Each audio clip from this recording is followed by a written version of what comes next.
What is going on, YouTube, and welcome to the One Pride Podcast. We talk all things One and Pride, and we got a good show for you tonight. We got a packed house with us. Yes, it is not just myself. We are in the building, and we're going to get right to our guest that we got on for the show. Let's go ahead and start with Mark Orem from Orem's Forum. What's going on, Mark? Woo! What's going on, guys? How's it going, OPP? What's going on, everybody in the chat, on the panel? Let's talk some football, man.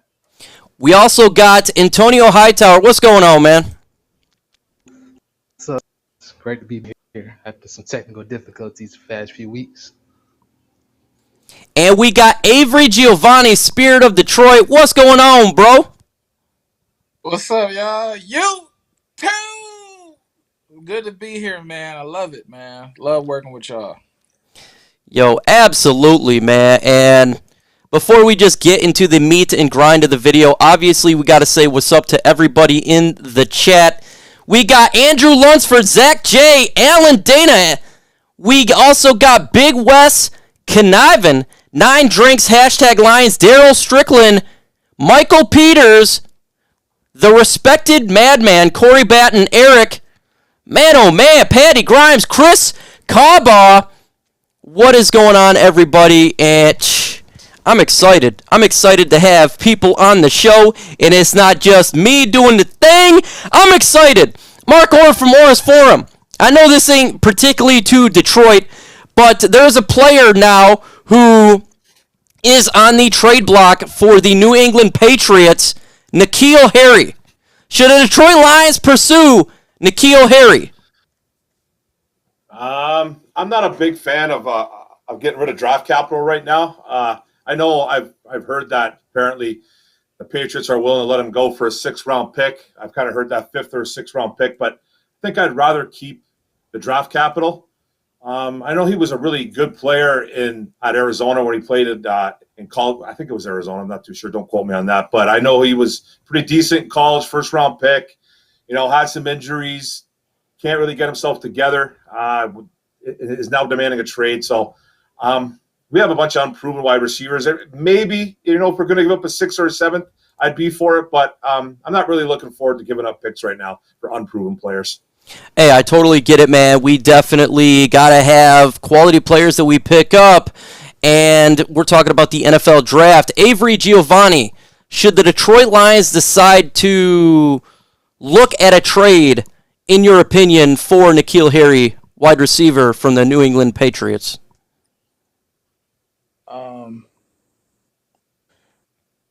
I'm actually a little on the fence.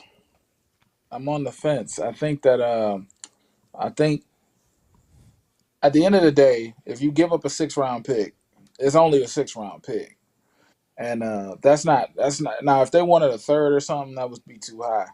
But I was in the camp of Mark Orem this morning, but I'm okay with giving up a 6 or a 7 for a potential receiver that can. I just need as much competition as possible.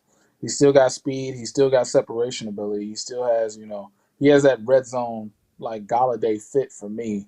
So I think, his skill set, and then the fact that he was in the New England offense, and the New England offense is pretty much an option route for every wide receiver. The wide receiver has to be on the same page as the quarterback, have to read the defense just like the quarterback.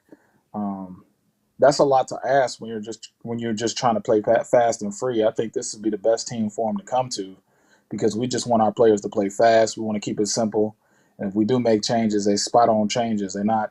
You have to look at the single high safety and try to figure everything out. I think it'd be a good fit for a 6th-round pick, but anything higher, I'm not with it. What do you guys think in the chat there about getting wide receiver N'Keal Harry? Zach J says, no pass. Bring in Harry, so 1 for yes. We got Big Connivin says, no, God, no, 9 Drinks, no. Daryl Strickland, I would for a 6th rounder, so majority no right now. But the rest of you guys, let me know in the comment section. Antonio Hightower, would you like to take a look at N'Keal Harry? For 6, I don't know. I think it's gonna be cut anyway, so I don't know how much. I don't know if I really want to give up 6. Never been really a fan of N'Keal Harry, even coming out of college.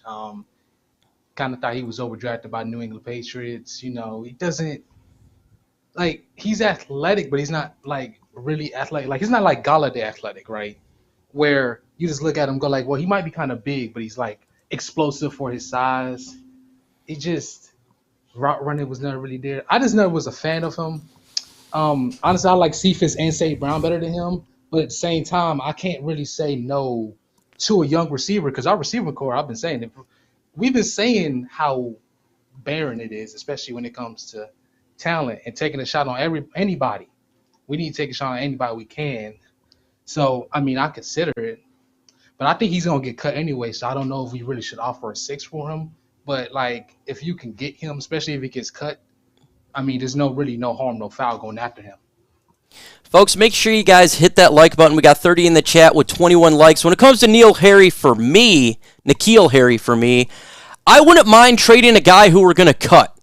So it would be player v. player, giving up no draft capital, but giving up a player who's not going to be on the 53-man roster, throw him in there to see what he can do in training camp. That makes sense to me.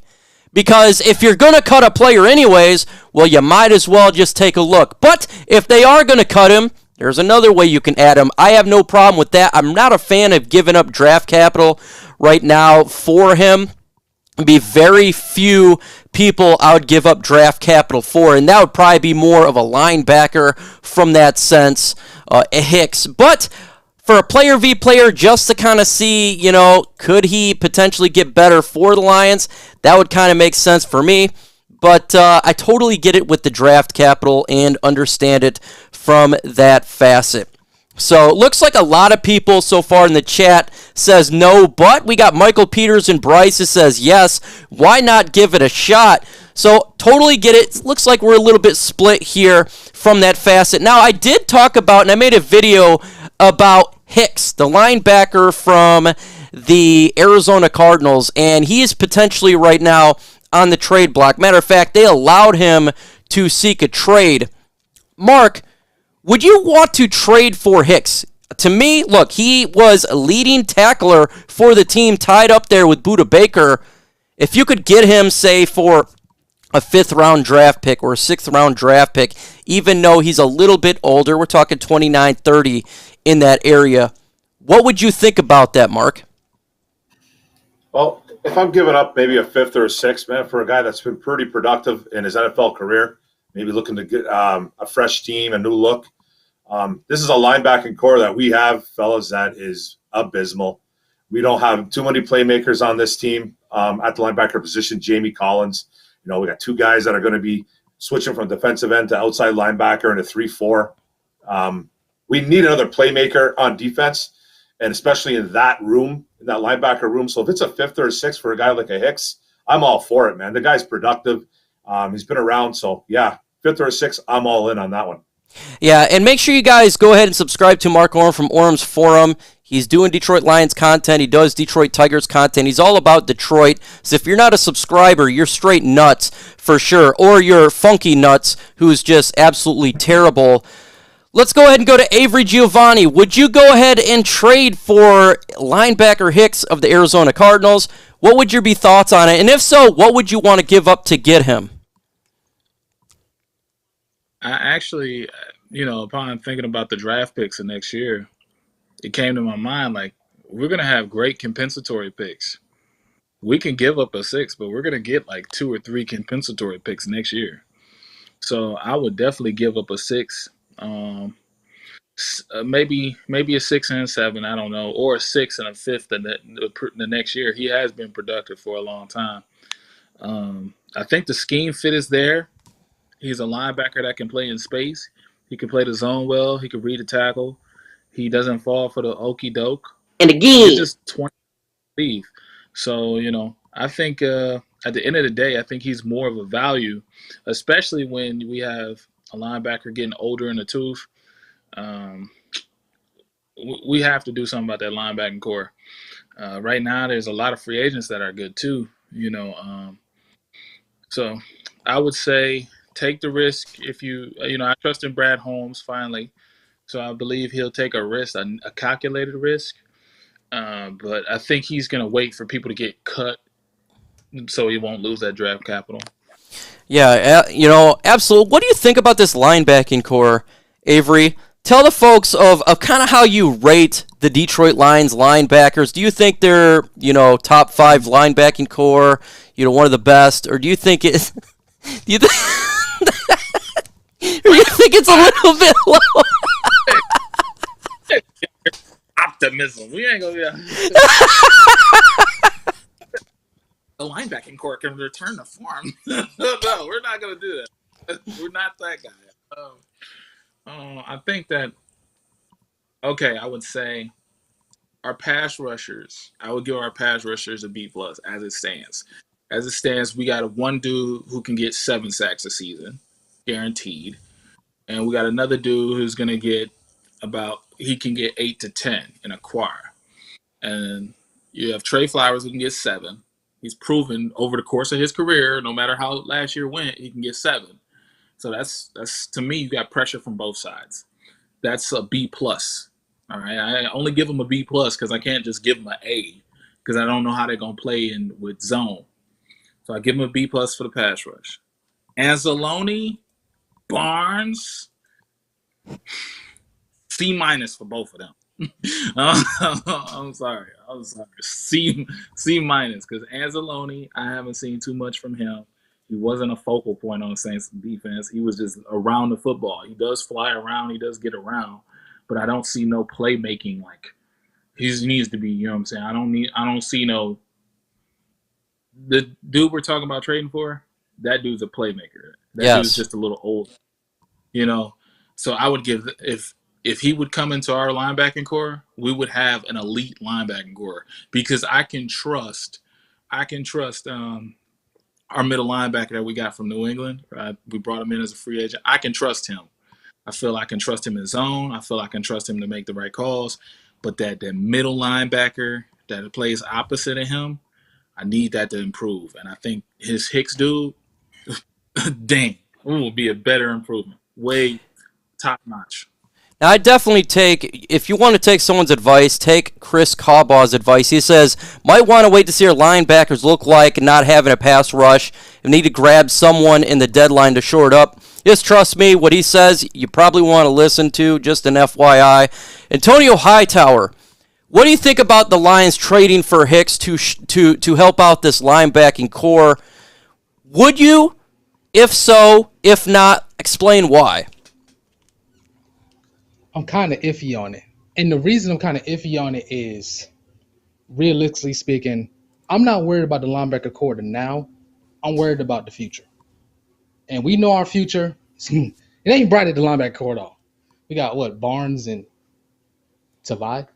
It's not a very bright future. And if Hicks was like 26, all over it, that guy's going to be he's going to be decently good for a few more years, but he's 29. It's already kind of been on the decline. If I remember right, he's had injury problems in the past. I know when he was on the Eagles, he got injury problems, and it kind of made him jump down a tier. I'm worried about the future of the linebacker core, not really the present. And I would do it usually, but with Jamie, I would do it for leadership if we didn't have Jamie. Like, let's say the Akeem Hicks of safeties. The Hicks of safeties came to us, and you like, can we get him for a 56? I'd do it just for the leadership qualities that he could do for the rest of the safety room, because we don't have anybody like that in the safety room. Meanwhile, in the linebacker core, I can at least trust on a guy like Jamie Collins to do that. So I'm iffy on it. If you're not going to give up much, I don't really see a problem with it. I want to see what our linebackers can do, but at the same time, I already know they really can't do much. So if he's going to be cheap, then go ahead. But personally, I'm not a fan of getting older players at this point. Hey, and look, I get it. When you get Antonio Hightower to say iffy, that's actually pretty good, because generally he is definitely an outlier. Appreciate you, Go Lions, saying, hey, proud of you. Hey, I'm proud of you all, man. Frog Crop, thank you for coming in. Eric, everybody that's in the building, I truly appreciate it. I would definitely make a trade for Hicks. I believe we need help at the middle of the field, and I think he can definitely alleviate some of the issues that we have there. Imagine we do have a better defensive line now, and now we beef up the middle of that field. I think that potentially could help us win more games this year, especially if a score is close. It could be the difference between getting a first down from an opponent or stopping them and winning the football game. I think the defense is what hurts us. So if we have a chance to get him, and just like Avery stated, we're going to have some compensatory picks, I would do it because he is a good leader of men as well. Collins, I think, is a good leader of men. And having Derek Barnes in there with them too, man, that would be one way to groom a young linebacker, is put them with Hicks, put them in a position to succeed. And something I think this team could definitely do well in is getting something like that out there, where you're having young players who are learning from pros, and I would like that. Let's deviate now and kind of talk about training camp, because we have training camp coming up here, folks, and that's something I am really excited about, because it's been a lame time right now for Lions content. And so now we can actually talk about something that's legitimate. Make sure you hit that like button, folks. Let's get to 50 likes. I see we got 56 in the building. Mark Orem, what battle are you looking forward to in training camp? Something that really excites you, when it comes to each positional group. We got wide receivers, we got linebackers, we got a lot of battles that taken place. What is one position battle you would tell the subscribers out there to keep a keen eye on? I really want to keep an eye on this wide receiver battle. I want to know who's going to become that number 2, if it's really going to be Brashad Perryman. It's Quentin Cephas. He's getting a lot of talk. Quintez is getting a lot of talk about overtaking him. And Perryman, he was a little bit lackadaisical. He was very inconsistent during those mini camps and that short OTA that we have. And who's going to become is Amon-Ra? Is he the real deal? Is he the real deal? Is he already locked in as our slot guy? You know what I mean? We're getting a lot of play about Bolden. Kennedy, I guess, was getting some nice play too as well.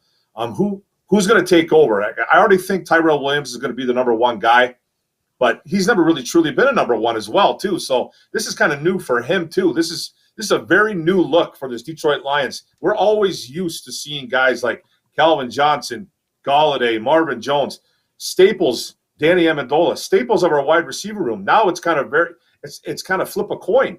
We don't really know what we're going to see in this room. So I'd like to see 1 through 4 or 5. Is Sage Surratt, is he going to take over? Is he going to make this team an undrafted free agent out of Wake Forest? Is he going to become a guy? Is he going to become a number 3 or number 2? What is this guy? You know what I mean? I just think it's a lot of question marks in that room, and I think the battle's going to be great, man, to see who takes over. Folks, we are live on many platforms, 10 currently right now. And if you're on Twitch, let me know in the comment section. If you are on Twitter, do @MicroMike85. And guess what? Your comment will come up here. I love seeing it. And if you're on Facebook, comment as well. We want to see the interaction. We want your voice heard. It is important. It is important that everybody has a thought and an idea. We want that to comment out there because, look, we're just 4 guys here. And the Pride Nation is much bigger than that. So, hey, if you got something you want to talk about, don't hesitate to ask. Antonio Hightower, what battle are you looking for, definitely paying attention to for this up-and-coming training camp here in a few weeks? Oh, it's got to be the O-line versus the D-line. That's got to be the battle I'm going with, because it's really strength on, and really that's what a culture is rely on. Campbell said he wants to be a team that's strong up the middle, right? It's going for this team. It's all going to start just, and it's a lot of question marks on both sides. How does Akawara come back? How does Trey Flowers look coming back from injury? How does Levi look after taking a year off from football? How does Aleem McNeil look dropping about 20 pounds from his season where he was at NC State? Does Sewell look? Because Sewell at Oregon, this is a very different offense than he played at Oregon. Oregon's offense was a lot of outside zone, screen passes. It was all about stretching out, similar to what the Rams do, the 49ers do, the Vikings do. And this offense is going to be a lot more inside zone, attacking the middle of the field. How does he adjust to that? How does he adjust to NFL talent? Because at Oregon, he didn't really face any NFL talent. How is he going to how is he going to deal with that? Because he's had to face Thibodeau, but that's only one type of player. You want to face multiple type of players to deal with to figure out how to deal with them in because you can't deal with every player the same way. How does Jonah Jackson look? Because he was all right this year, but he didn't look that amazing. Now the guard class as a whole wasn't really that amazing. Honestly, a lot of offensive linemen last year didn't look that great. Number four, number 5 overall pick, Andrew Thomas struggled for most of the year. Now he picked it up at the end. Guys like JJ Wills, 10th overall pick, he struggled. CJ Ruiz moved from center to guard for the Saints. He kind of struggled. So how does he look?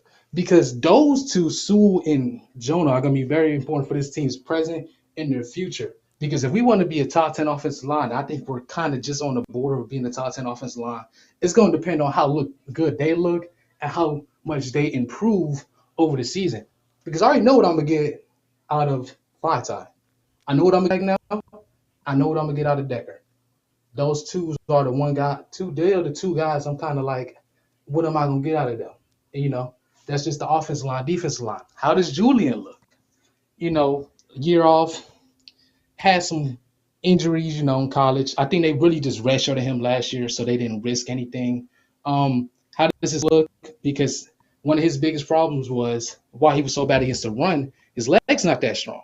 It's part of, and it got weaker with the leg injury. You can't really. It's hard to set the edge, even though he's got a powerful upper body, got powerful hands. It's kind of hard to set the edge when your base isn't that strong, right? You're just gonna get moved. How does he bounce back? How does Trey Flowers bounce back? Because in what was it, 2019? We saw at the end of the year, Trey was getting on the roll, but then, as in a Lions fashion, some had to derail it. He got injured last year, right?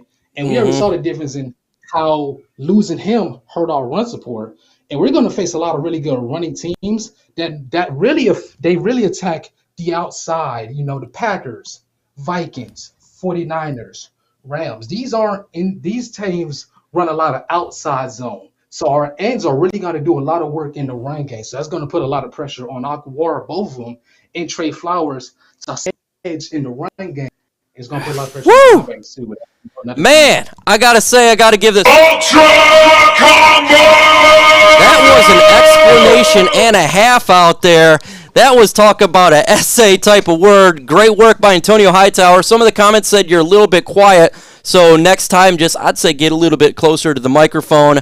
What say you, Avery Giovanni, Spirit of Detroit? Before we get his answer, though, if you're not subscribed to Avery, that's crazy. I want to know in the comment section if you're subscribed to him. Y for yes, N for no. And if there's a no, man, that's uncalled for. Make sure you subscribe to his channel. Avery Giovanni, Spirit of Detroit. What do you think, man? What is a battle that you want to see in this training camp that you're interested in? I'm actually going to go with an unsung battle. I'm giving her a D, man. A strong D. I just had to do that. Strong D. Yeah. So right now, Randy Bullock is our starting kicker. Randy Bullock in 8 years, been on 6 teams. He's a bum. The next guy in line is Nick Wright, WR Nick Wright. The dude really just been bouncing around like a rookie, like second year.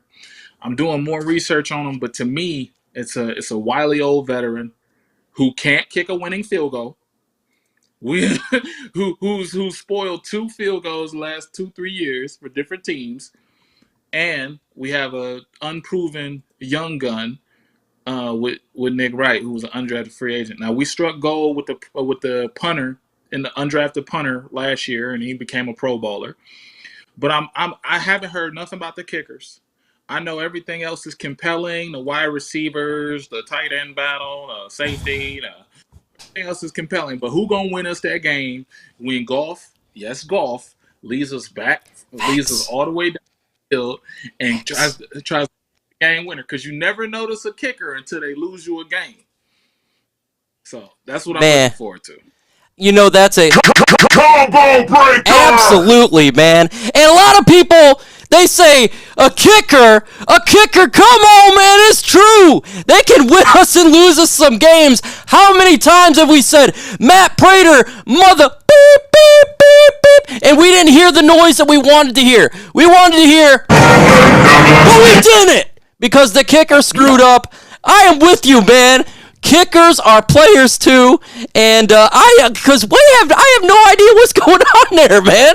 That's the one thing I have heard zero about, so I'm definitely ready to hear something about there. Daryl Strickland dropped me a question here. He says, MicroMike, isn't it hard to judge when you are training against our defense? What happens when the top 5 D plays against our receive and is accounted for? Well, guess what, Daryl Strickland? First off, I agree with you. You don't really know until you play against the high-speed defenses in the NFL. But we're going to find out fairly quickly because week 1 we play the San Francisco 49ers. And I don't know about you, Mark Orm from Orm's Forum, but they look like they could have a very I'm giving her a D, man. A strong D. D, man. Absolutely, that strong, hard D, that not soft D, but that D, man, I'm telling you, you ain't going to walk for a week after you go through that D. They're going to be in ice, and they're going to be really trying to cool off and get those muscles relaxed. You know, once you go D, you got to end up in a wheelchair. So, do you think this is a legitimate question by Daryl Strickland that this team's not really, we don't really know until this offense really is until we go against a strong D? Oh, yeah. Well, for sure, man. The strong D, man. If you go back to that strong D, that's tough, man. So, Daryl Strickland has a good question. It's a legit question. But this is all we have right now. We're going up against our own guys. It's nice to see that we are going up against a legitimate defense right off the bat, led by Nick Bosa and that animal of a D-line. This is going to be a true test for this defense. For this offense, especially this offensive line, to hold up against that defensive line. And their linebackers are no joke either. Fred Warner is an absolute animal on the field. They are in tough. We don't have a really good wide receiver core. We don't really, you know what I mean? It's going to take team effort for these guys to play well against that defense because they are legit. And a guy like Nick Bosa, who's literally frothing at the mouth right now because his season got cut short, real short, and he'll be leading that D-line. And it's going to be tough. We're going up against a defense that is legit. So all we have right now is practice, camp. We're going up against our own guys. We're just going to have to go with that for now. And come week 1, and then we'll see what the true test is. We'll see what happens. Yeah, week 1, it's unstoppable force meets immovable object. You got the Detroit Lions offensive line versus the defensive line. I think that's really going to be predicated how this offense works. Daryl, can this offensive line be what we think it's going to be? If they can be a top 5 offensive line, I feel like this offense, sky's the limit, because if you give any quarterback time, and it's not like that Jared Goff is a window licker. I say it seems on every stream. He's not as bad as what the media says he is, in my opinion. He's definitely not as bad. But if you're going to give him some time, you don't think that TJ Hawkinson's going to get some footballs, or DeAndre Swift, or Jamal Williams, or some of these wide receivers? I personally do. But Antonio Hightower, what do you think about this concept that he was talking about? We don't really know until we face a real hard, strong D, like TA Noble Sports says. I'm giving her a D, man. A strong What do you D. think about that? It's very true, because one of the biggest things that really happens usually with NFL during the offseason isn't training camps, it's the joint camps. Like, remember all those years we had joint camps with the Patriots and the Steelers, and when Darius Slay and Antonio Brown were having that battle. I think Tease Tabor got in there too. It's just nice to know what what you're gonna do against other players, because if you know anybody, it's the players on your team. Anybody, and going against those guys every day, what's better? At the same time, you want to see variety. You want to see multiple type of players, multiple different play styles, just guys. So you know to attack everybody. And our defense, is not very good, especially for anybody. Our D line is good, so it can give our offense. It can really help our offensive line out. But a linebacker core, corner, DB room, it's just not. It's just not. There's nothing really there. Nothing special. You look at the DB room, you go like, we could tear this up. So, man, it's gonna be really tough, especially because if I hear the offense is struggling against this defense, then it's really just, man, is it the offense or it's the defense? Personally, when it comes to camps, I only pay attention to wide receiver versus DB drills, offensive line versus defensive line pass rush drills, because those are the only things I can really see that will always translate to the field, right? Quarterbacks always look good in camp. Wide receivers up and down. We heard last year. Remember we were saying everything about Jared Davis looking nice in camp? Came out there and looked like Oh man, when we think of oh man, I think of Jared Davis. Oh man, I mean, And again. you're 100% right there. Anytime you say just because you're looking good in camp, just remind there was Jared Davis. Avery Giovanni, Spirit of Detroit podcast. What do you think, man? Do you think that this offense, we don't really know until it goes against a very hard, strong, punch you in the gut D, that just literally can knock people out with those type of strong Ds? Actually, I'm gonna go against it. I'm gonna go against that. I think the logic that was given was right. It was Mark Arm. I think the logic that was just given by Tony Hightower is right. It's good logic. But how I judge an offense is I judge flow, and I think flow matters. A 4-minute offense in the last 6 minutes of the game, to me that matters. You're up by 10. You're up by 10, and you need one touchdown to put the game away. I need you to be able to do that. Or you're up by 7, and I don't need you to come back, because in Chicago week 1, that was literally a bad thing. The offense stalled out when it was running the ball well, when the flow was right, and it just stalled out. And next thing you know, missed a field goal. And next thing you know, they just came on right back. That's how I really judge an offense. You can take the best defense in the league, like the Rams had the best defense in the league, and they still lost in the first round, second round. So,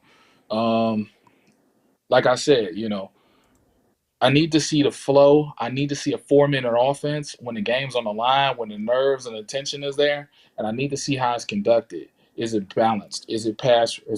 Is it Jim Bob Cooter style, where you can predict every play and every play is just flipped? Oh, we got 2 wide receivers. We got a 2-by-1 formation. Oh, let's just flip it and run it over here.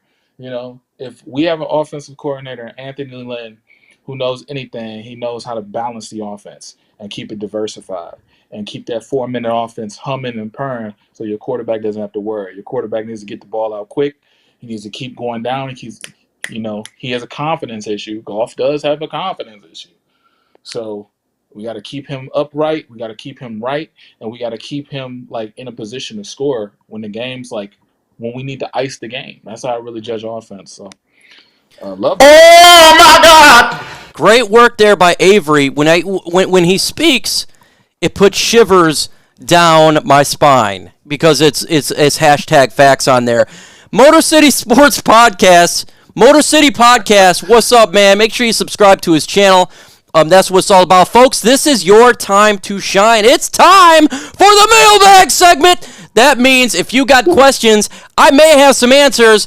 So with the guests, they may have some answers as well, but you got to do a hashtag ISN, hashtag One Pride, hashtag Detroit, hashtag Avery Giovanni Spirit of Detroit podcast. Yes, that would be half the comment just by his name, but it works because we want to hear from you. And guess what? We go live twice a week on my channel, and look, it's important we do videos on the channel, but it's also important to hear from you directly, and so that is vital towards the success of the One Pride Nation, a legitimate group that I keep telling folks, Detroit's got a legitimate fan base, and I don't care about your luxury teams like the Dallas Cowboys always on Hard Knocks 3 times. We got a fan base too. We do too, and that's facts. Mark Orem, What do you think about this fan base? We got a legitimate fan base or what? Well, we have a legitimate fan base for sure. I love this fan base. We can be we can be a little delusional at times. We drink the Kool-Aid a little bit too much, but I think every fan base does that, like to a point. You have all kinds of levels of you have your homers, you got your haters, you got your skepticism guys, your negative guys. It goes all the way down the line. But I love this fan base. All we want to do is win. That's all we want to see here is a winner. And that's what this fan base is all about, man. And think about it, man. We're one of the toughest fan bases going. We live and die by this team, and I'm not going anywhere. I know you guys aren't going anywhere. This is what we want to see. We just want to see a winner here. And, man, I've been waiting for a long, long time, man. Let's go. Now, this is one of the hardest questions I think I have ever received in my entire life, because it says, #ISN. If you could undo one mistake from the previous regime, what would it be? Man, that's a hard one. There's so many mistakes. Hire Matt Patricia would have definitely been the biggest mistake, I think, in my opinion. But if he's part of the equation, you can't say that. So I will say this. The biggest mistake was Matt Patricia not firing himself. That would be my biggest mistake. What do you think, Avery Giovanni? What was the biggest mistake for you of the previous regime? Clap it up. That is a good question. I'm going to steal that question when I go live. Question. That's a good one. Biggest mistake was having a dagger time mentality. That was the biggest mistake. They came in last year, and I'm going by last year. They already ousted Glover Quinn. They already ousted most of their talent, and then they tried to sell the farm to buy wins. Like they got Halaputi Vaitai. They spent all the money. They had this like mentality like it's our job, so we're gonna fix it to save our jobs, and they spent all our money. Like we could have re-signed Galladay. They didn't spend all their money. We would have had like $40 million in cap, but they had this mentality where they had to win now just to keep their job. Like, I don't know what kind of bills they had or their situation, but to me, they was already here too long, especially Bob Quinn. So that was their only issue, is like selling the farm, like just to lose, just to get 6 wins. What do you think, Antonio Hightower, will the Detroit Lions use tight ends for blocking to help the running game out? I have a good idea what you're going to say here, but explain how our tight ends are going to block and how good they are, because I think they're real good. Yeah, they're definitely going to use the tight ends to block in the run game. One thing we haven't really talked about with Dan Campbell. Dan Campbell, from what I remember right, was an NFL tight end. He was a tight end coach for the Saints, and he did a pretty good job. He got Jared Cook to actually start to reach his potential. Adam Troutman came out last year, looked amazing. He's going to do wonders with TJ. It's one of the reasons I wanted us to get a tight end, no matter if it was one late in the draft or you was talking about a guy like Njoku. Because I know if Dan Campbell can do one thing, it's coaching them tight ends. And we're going to use them a lot in the run game. It's one of TJ's biggest strengths. It's just being an all-around tight end. And he takes pride on not just being a receiver, but being a blocker. Right. Woo! We're definitely going to use them in the run game, and they're going to be a big part of this run game. Absolutely. Mark Oram, do y'all think that the defensive line can be the strength of the team this season? We love strong Ds. Can this strong D be the strength of this team upon this defensive line? I think it could be one of the strengths on this team, for sure. I love the acquisition of Levi Onwuzurike in the second round. I think Aleem McNeil is going to play that true nose tackle position. I still see Romeo and Trey. They will be playing with their hands in the dirt in sub packages, like in a sub and a dime. You won't always see those guys standing up like we've talked about in the past. They will be playing on the D line, and it's going to be a heavy rotation. We brought in Brockers from LA. He's not coming here to be the next Reggie White, but he brings a vet presence to him. He knows the game. He's been around a long time, so I love his leadership. And it's just going to be a good defensive line. It's going to be a heavy rotation. It's going to be one of our strongest points on the team, 100%. And we got Daryl Strickland saying 61 best I felt in years. Well, that's awesome, man. And I'm happy that you got some good health and you're feeling great. Hopefully you have another 100 years to go, man. Keep doing everything and feeling good. Want all the subscribers to be just having a good health. I mean, that's vital for sure. Where does Jefferson fit into the backfield in Swift and Williams? Well, Daryl, good question here. We're going to be looking, to me, this is what I think it's going to be. I think DeAndre Swift will get 60% compared to Jamal Williams, 40%. They're going to be 1A, 1B. They're definitely going to be killing the game there in between the tackles, and they're going to be taking passes out of the backfield, both of them. What I think what's going to be with Jefferson is he's going to be like a Theo Riddick type of player. He'll probably be predominantly used in the pass game and used in jet sweeps just initially for his season. Maybe you'll see him some special teams as well. But I think of Theo Riddick when you think of Jefferson just right off the bat. We got a super chat from the great Cy Gray. Man, it's nice to see Cy Gray in here. Appreciate you getting in, man. I know you're so busy, bro, and you got a lot going on. Just getting home, guys. I think we should give up a 4th-round pick and kick the tires on N'Keal Harry. Low risk, potentially high reward. 6'4", 230 pounds. Cy, $5 super chat. Appreciate you. We talked about this in the beginning of the stream of would we decide to make a trade for N'Keal Harry, and since you were not there, we'll do kind of a little bit of a recap here. I said I'm willing to do a player trade in a sense that if we got players that we're going to release, might as well do a player v. player, in my opinion. Antonio Hightower, what do you think? We'll do a quick recap for him. I basically said I'd be okay with it. I think he's going to get cut anyway, so I don't know if we give up a pick. And I was never big of a fan of him coming out of college anyway. But if we get him, I'd want him to like lose some weight too. But wide receiver course Barron, might as well take a chance. And with Avery Giovanni, what do you think, man? Well, I mentioned earlier we have statutory picks coming over next year, so we might get 2/3 or 3/3. It depends on how the league wants to divvy it up to us. So I think a 6th-round pick, and I think that's what they're asking for it. A 6th-round pick, and the most a 5th-round pick in 2023 or 2022 or whatever. I think that'd be the best thing I'll go for. I do want him. I prefer him to get cut. I think there's going to be a lot of surprises that people don't see. I just feel like it's a no-brainer to try to take a flyer on this guy because there's some receivers in this camp that's not going. Tom Kennedy's not going to make it. I'm sorry. I'm not making it. Yeah. I'd like, why not just, see what he can do in camp? If you can get basically nothing for him, what is the issue with it? Mark, what do you think, man? Yeah, I'm kind of the same with all you guys. You know what I mean? He's a guy who's 6'4", 230+ pounds. I don't really like the idea of giving up a 4th-round pick for sure. I think a 4th is a little bit too steep in my eyes. If it's for a 6th, you know what? I would consider it for sure because he brings the size, maybe some new, you know what I mean? A new atmosphere would maybe bring out the talent in him a little bit more. But this wide receiver room is just really bad. So, like, if you're going to give up a 6th-round pick, I'm all for it, but not a 4th. Just my opinion.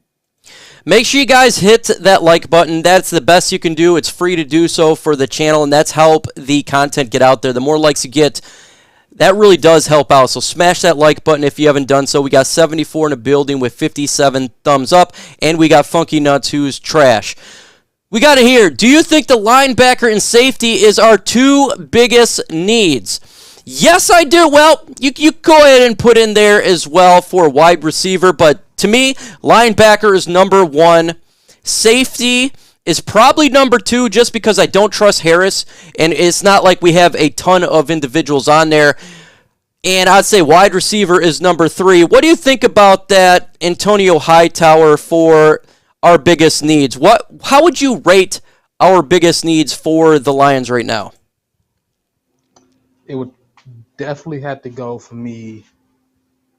Oh, that's tough. Because linebacker and safety just right next to each other for me. Linebacker is kind of better now, but like safety has younger talent, and at least I've seen Walker be good. I guess I'll just have to go safety, then linebacker, then wide receiver, which ironically might be the 3 weakest parts of this next draft. Man, but yeah, dumb positions are just barren. Safety is pretty much just Tracy Walker. That's it. And he wasn't even that great. But at least with him, I've seen him play good before. Will Harris is he's just a mess. He's athletic, but he doesn't do anything well. Like he's a box safety, but he's not good in the box. Man, I just wish they go and get a chance on a guy like Malik. Like a core, at least I got, at least I could trust him to do something. As Lonnie, don't got much faith in him. Don't got much faith in Tavai. And Barnes, don't know how great he's going to be this year. Moving from being primarily an edge rusher to an off-ball linebacker, especially at the NFL level. Well, it's going to be a tough transition. Wide receiver core, at least there's some talent there. Cephas, he could be a good number 3. I think he could be a really good number 3, number 2. St. Brown, really got to see what is up with him. Great, really route runner, nice hands, not super athletic. Tyrell Williams is always injured. Sharp Harriman can't do anything right. It's pretty much the entire wide receiver core. Our best wide receiver is T.J. Augustin, and that is not a good situation. Yeah, when I think of some of these players that were Harris for sure, I think of They are who we thought they were. It's kind of exactly they are who we thought they were, and that's pretty much it. This is a great question. Randy always does this here. Hashtag Lions trade release draft Tua Stafford Goff. He always makes it real difficult here. Trade Stafford.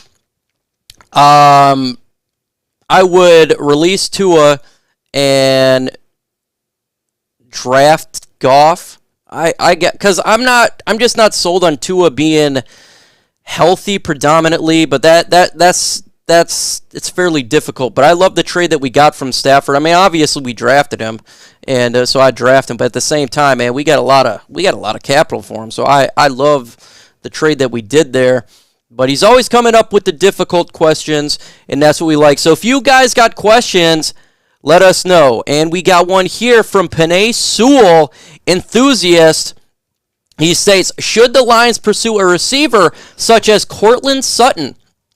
I think this, when it comes to receiver position, unless we're making a trade right now, I am going to wait for the cuts of teams. Because just like Avery stated a little bit earlier in the show there's going to be surprise cuts taking place. And I just want to see what players get cut, and could it be potential something that can help our team out? And since Avery talked about it before, do you think that's possible as well, that there could be a wide receiver cut that can join this roster and help us out?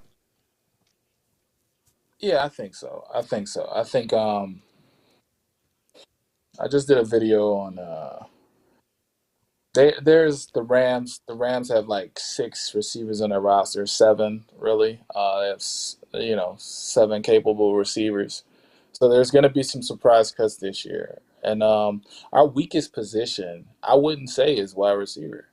I actually think all those skill positions can be coached, and this goes back to Antonio's question. I think first and foremost, y'all got to see what these wide receivers have. Facts. Again, we had a bad offensive line, or we had some people injured. We didn't have the most production, so a lot of receivers were just hogging up space. And when Marvin Hall got in there and then he got released, we didn't see too much from Kennedy. We didn't see, so we have to judge them. We have to give them an evaluation. They're due an evaluation. Our weakest position, I don't think, is either safety too. Like, we can say Will Harris is bad, and we can say he's trash, and this, that, and the third. But last year he was a box safety, and then when they did have him in the back, he was playing a single high safety. Now he's going to be in a 2 split safety defense, and he's going to work with half the field.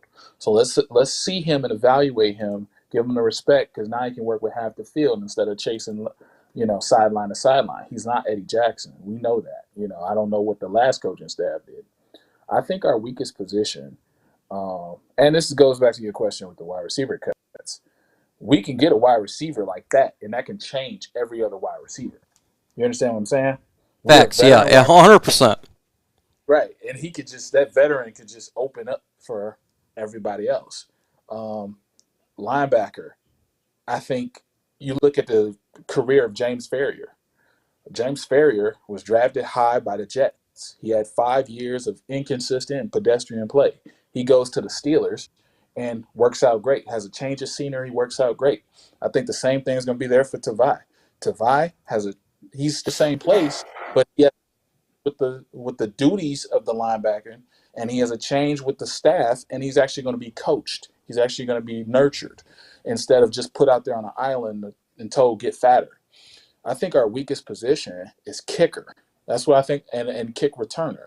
Those positions are going to be vital for us. And then the wide receiving core, I mean, at the end of the day, y'all banking on Amon-Ra, but y'all don't talk like it. Y'all told me Amon-Ra was the greatest thing since sliced bread, but every time I look up, we talk the weakest position. Every time I look up, it's the weakest position, is it? We drafted Amon-Ra, the greatest thing since OSU, whatever. So y'all still trying to convince me this man is some one receiver, but okay, that's all I got to say. When it comes to Amon-Ra St. Brown, I think the potential is there, definitely, but you got to give rookies time. It's not like rookies jump out in any position year one and become the greatest thing immediately. It's difficult. You got to give players time. And, when you see a player come out there and they blow up year one as a rookie, it's generally not as much as, like, you expect. People nowadays expect rookies to be instant contributors. They expect them to be playmakers. When in reality, it's quite difficult to make that transition. And so this is something I always preach on when it comes to rookies, when it comes to the Jeffrey Okudas, when it comes to even the TJ Hawkinsons at the time. Just be patient. Give a player 3 years. And if they're still sucking year 3, okay, there may be an issue. But we got to always kind of take a little bit of chill on a rookie. Even with Penei Sewell, it's going to take some time for this offensive line to gel. And, not everyone's Ndamukong Suh. Okay, they don't just come out and just dominate year one. It takes some time, and so we got to be patient with that for sure. If you could go carry, what does that mean for Fells? I think when it comes to the tight end position, I honestly think kind of it's locked up here. TJ Hawkinson 1, you got Fells 2, and you got Elise Mack 3. I kind of just really think that's what it's going to be. Could there be a surprise? Could a Hunter Bryant stay healthy? I don't know. But that's an issue we're going to see. But they brought in Mack from New Orleans for a reason. We will see. That could be a debate, but to me, health is important. But if he can stay healthy, if Bryant can stay healthy, I'm all for it. I think he does got a high ceiling as a young player, but it just depends. We got Vash Starwin in the building. What is up? And if I miss your questions, hey, folks, don't get upset. It's because I just missed it. You just repost it. Who would you go for after Hicks, Hooker, and Gallup or who would you go after in that order? Mark Orm, who would you go in that order? Hicks, Hooker, Gallup. Well, I think our safety room, is pretty bad. So I'd probably go for Malik Hooker right there, then Hicks, then Gallup. That's what I do in order. Which undrafted players can make the team? Tommy Kramer, he's the offensive lineman. I think he has definitely a shot to make this team. To me, he's already practicing twos and OTAs in minicamp. So as soon as we sign this guy, this is the one guy I said, ooh, look at 4-year starter, and he did fairly decent. Obviously, and I'm no fan of the college. It's not like I'm a Notre Dame fan, but obviously I see you there, Avery, with a smile on your face. What is a undrafted rookie you think that makes the team? Yes, Avery, what do you think, man? I'm not hearing you. Don't hear Avery's voice. There we go. Okay. Yeah, Tommy Kramer was my guy. I just believe in that. I believe in Drake Jackson. I think the offensive line is going to be there. But if I were to pick a sleeper to make the team for real, it'd be McKinley, wide receiver. I believe out of Notre Dame. I forget where he's out of, but I think they guarantee him 100,000. They're gonna give him every opportunity. Seems like they got rid of Jonathan Adams not too long ago, and apparently this dude was he was a highlight reel, and then suddenly wasn't that productive. So I think they're gonna try to get the most out of him. He has adequate speed, little on the smaller side for me, but I think they promised him 100,000. And he's got to make the team. Like, you can't just give out 100,000. So I think he has an edge. I really think he does. Yeah, when I seen that contract, I was like, for undrafted rookie, that's insane. Do you think we could trade Hand to Cleveland for Harrison or Bryant? Antonio Hightower, this is a difficult question. I'd really have to look at Cleveland's D-line room, because if I'm remembering right, Ogunjobi is gone. I know they drafted Elliott out of Missouri. I'd really have to look at the D-line room. I don't know if I really do that. I don't know if Cleveland would do it either. Ronnie Harrison, we need a safety. Honestly, only reason I really wouldn't do it, I want to see what we can do with what we can get out of Sean Hand this year. Right? What can he do in this system? I think the system fits better for him than Patricia's system. Patricia's system was all about gap control and two gap, and this system is going to allow him to get upfield and use his explosiveness and use his biggest strength, his athleticism. I just want to see what he can do, because top tier interior defensive linemen don't just walk around, right? And we've seen a guy, especially pass rushers, and we've seen in the past that he can do it, especially if he's healthy. So I want to see what he could do in this new scheme. Hooker, last I checked, is a free agent, so we could just get him for free. But when it comes to Hand, I just want to see what he can do, because as much as I like Levi, you don't want to just rely on Levi, because if Levi messes up, then who's going to be your 3? Yeah, I want to see one more for Hand. I feel like he's deserving of one more chance, because he does have a high ceiling, and I would like to see it, man. But if he gets injured, I think that could be it for him. He's got to stay healthy, but hopefully he can, because I feel like he does have a decent motor. Patty Grimes, how many more Super Bowl rings can Tom Brady win? Well, I said last year he was going to win the Super Bowl, and they got to 7. I say a repeat. I say he wins one more Super Bowl, and he gets to 8, and I think he calls it a career after his 8th Super Bowl. I think it makes sense. Harpazo says, I got mocked from another channel because I said I thought St. Brown, a wide receiver, reminds me of Golden Tate. He said never, so I unsubscribed him. Not even a reason why. And yes, it does take time. I don't know why. It does make a lot of sense to say he's a Golden Tate type player, or type player. Mark, what do you think? I kind of think that. Yeah, I mean, he reminds me a little bit of that Golden Tate type player. He reminds me a little bit of Hines Ward too, as well. He's a guy. He's the St. Brown's a kid that can get open in space. He's a decent route runner. He's a pretty good route runner. He finds a soft zone. He's a great yak guy. He's not an overall big guy, man. I think he might be a little bit smaller than Tate.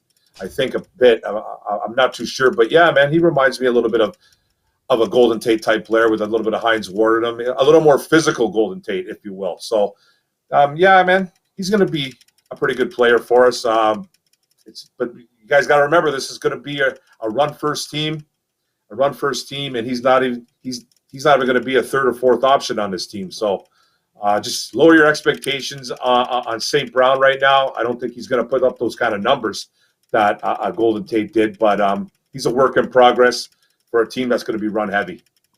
Yeah, absolutely. We got to always, when it comes to rookies, let's just lower the. But I do think that he's going to be a very good player for us.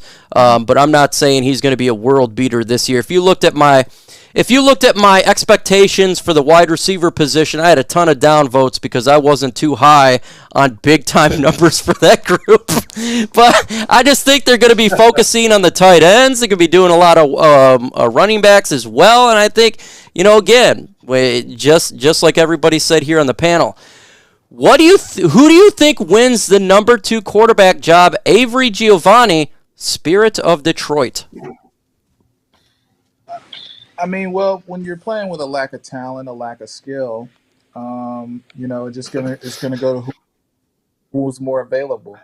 I think that both backup QBs are paperweights. They can't game offense. Got him! It's Miller time. Yeah. But I'm serious. That's the one thing we stumbled on this offseason. I think you signed Tim Boyle. You gave him some money, not a lot of money, but that's who you're gonna go hold the clipboard for. And God forbid Goff gets hurt, and this guy has to come in. I think he's the one that's going to be suiting up every Sunday, and the other one, David Blau, is going to be some type of project on the street. I mean, project in the scout team.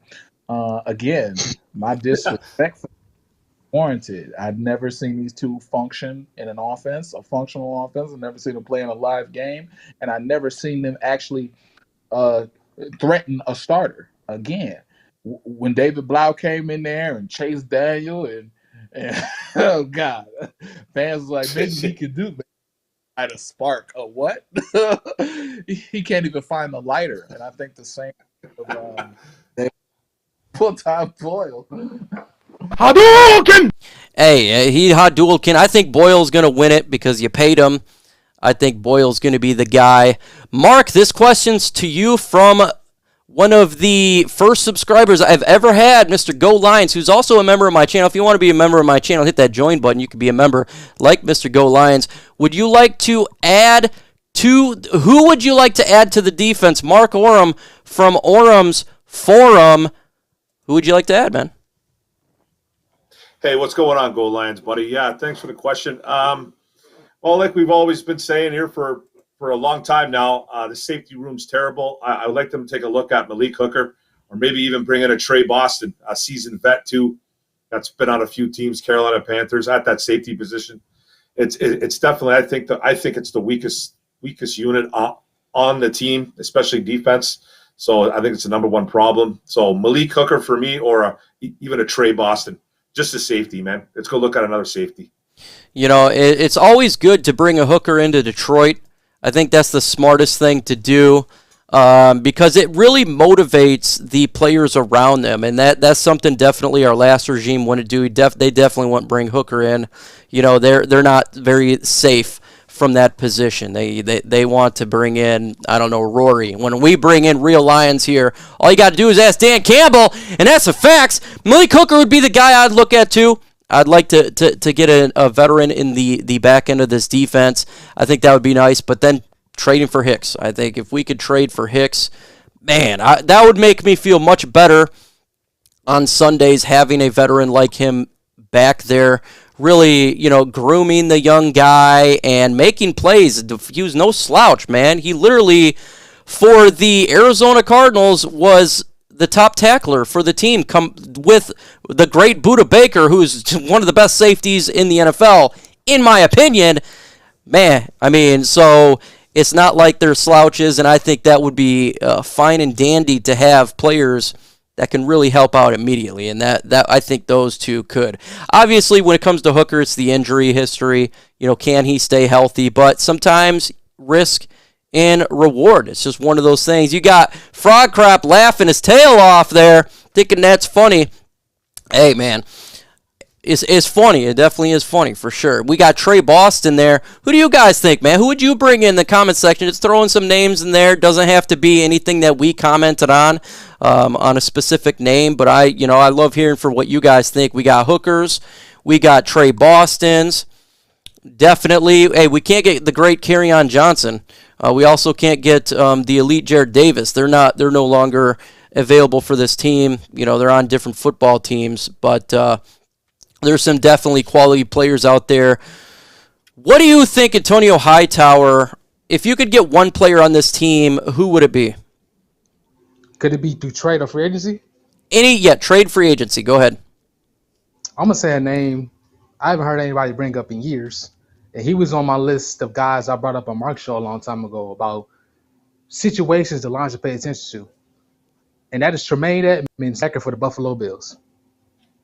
And he hasn't really done much in Buffalo. he was kind of hyped up as being this 6'5", 250-pound linebacker, run all over the field, and he just hasn't done that.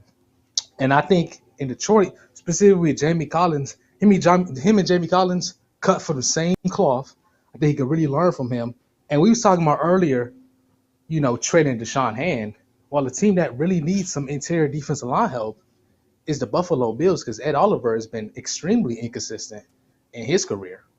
And, that's probably a guy I like to see. I like to see what he can do with our linebacker core, learning from a guy like Jamie Collins, very similar players, edge rushers that had to be moved to off-ball linebacker. And, it's already a position of need. So just like to see what he could add to this linebacker core. Hey, look, I think it's always important to add quality pieces, and I think the defense, if we can really improve this defense, I think this team could take a nice little leap here. We got Marcus Williams from Sam Rosendahl. He loved it. Marcus Williams as well. We got Edmonds is nice, raw and grit. There's a lot of good players I think the Lions could get. I can't wait till the 53s are cut, because I'm with Avery, man. I'm kind of seething at the mouth here to see who gets released, and I think there's going to be some quality players released that's going to help this team out.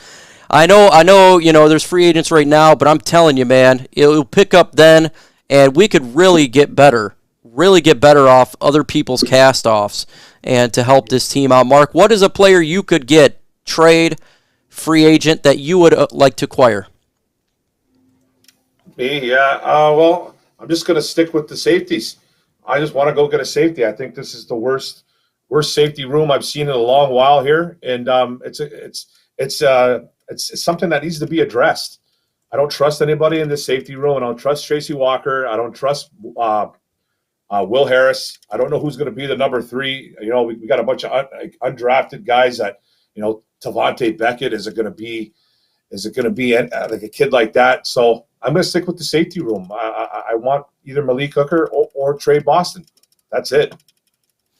Hey, man, I like it, man. I like it. Unlike Funky, who, is very much not liked. Folks, we've been on for nearly an hour and 15 minutes, and that is the end of the show time. But before we end this show, we got to talk about the folks out there. Appreciate everybody getting on and hanging out and, spending this hour and 15 minutes with us talking some Detroit Lions football. Make sure you guys subscribe to Avery Giovanni Spirit of Detroit. You got to do it. That's the name of his channel. Search engine. You're good to go. Avery, he says he can't hear you. You can't hear me. That's okay, because I can hear you. So what do you got to say out there to the folks?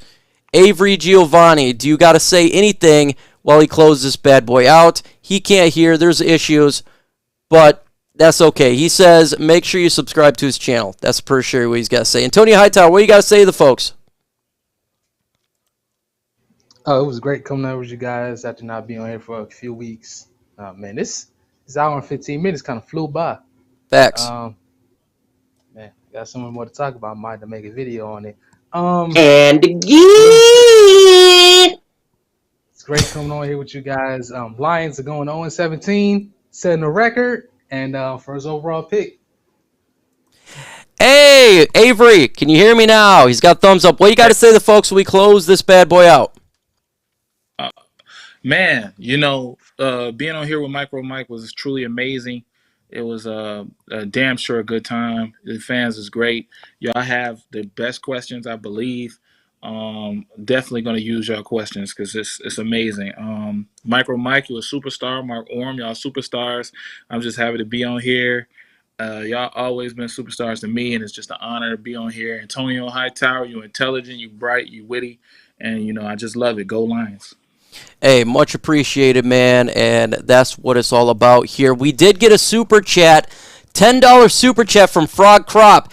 This is just for the Lions fans. Want to say our team is in the direction we've been wanting. 100%, we're going in the right direction. Screw you, Legacy Media. You dog our team. You dog our coach. But he doesn't give a freaking nothing about you. He only cares about Detroit. And guess what? We're going to bite off kneecaps and you're going to find out the hard way that, yeah, we are in the right direction, and take your PC, your beta male garbage elsewhere, because in Detroit we're alphas. All you got to do is ask one of the biggest alphas. That's Mark Orem from Orem's Forum. Man, what do you got to say to the folks when we close this bad boy out? What's going on? Yeah, man. Thanks a lot, Mike, for having on me. OPP is awesome. I love being a part of it. Love being a part of ISN. Thank you, Avery Giovanni. Do not forget to subscribe to that man. He is a legend. Thank you, Antonio, man. It's awesome. Talk with you guys, and thank you to everybody in the chat. Come see me on my show on Tuesdays, the Orem's Den. If you ever want to come on the show, hit me up on Twitter at Orem Mark, capital O, capital M. And we can talk football. We can talk Detroit Tigers. We can talk NFL in general, Detroit Lions. We can do it all. Thanks a lot, guys. All right, man. Hey, we appreciate everybody. And with the greatest words ever spoken, adios.